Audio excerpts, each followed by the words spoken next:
Hi everyone. So I have had a lot of questions about education. So I'm going to go really quickly over the three programs for college that the military provides. That they are tuition assistance, Montgomery GI Bill, and GI Bill post 9/11. Just keep in mind to always research. Don't take only what I say in consideration because I may be wrong. Things change, and I'm giving you experience for Air Force reserves and things that I've seen rather than researching crazy like a reporter and stuff like that. So I'm basing everything that I say mostly on my experience. So I'm not endorsed by anybody, and I don't have all of the answers. Um, so always ask around to make sure that what you see in this video is actually as accurate as possible. Also, I'm not sure if it works the same way for all the other branches. I can only speak for what I see in Air Force Reserves.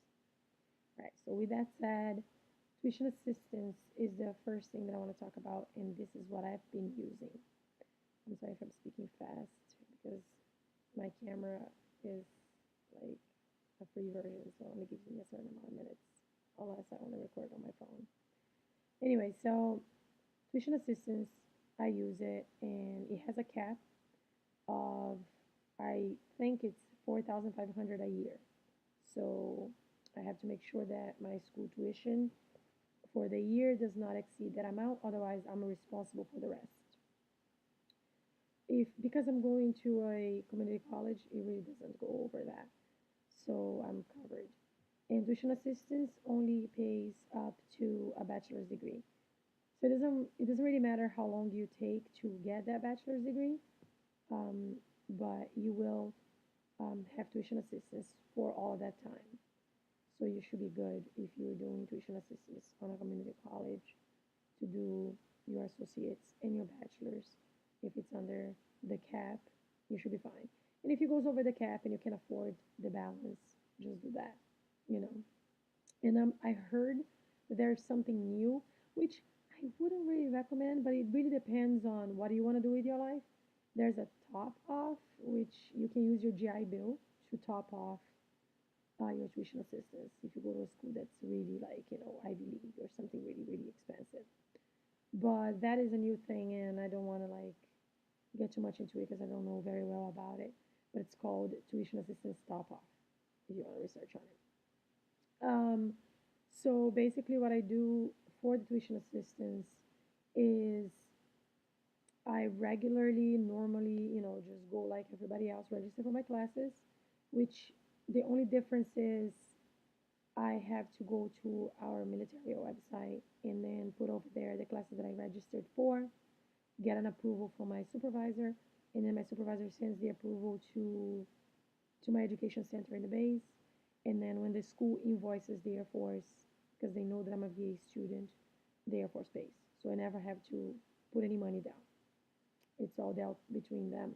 The only thing that I'm responsible for is to make sure that every end of semester, my VA office in school um, posts my grades to the Air Force because it's just like tuition, it's just like financial aid for them. You have to pass the class in order to be paid, and you have to pass with greater than a C, I think.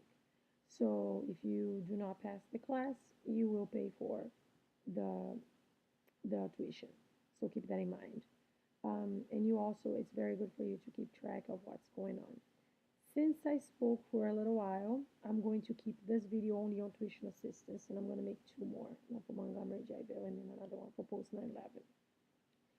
So the tuition assistance is very good for bachelor's and associates. So if you can, do not use GI Bill for that. Um, just don't do it because the GI Bill has other better things that you can save for later.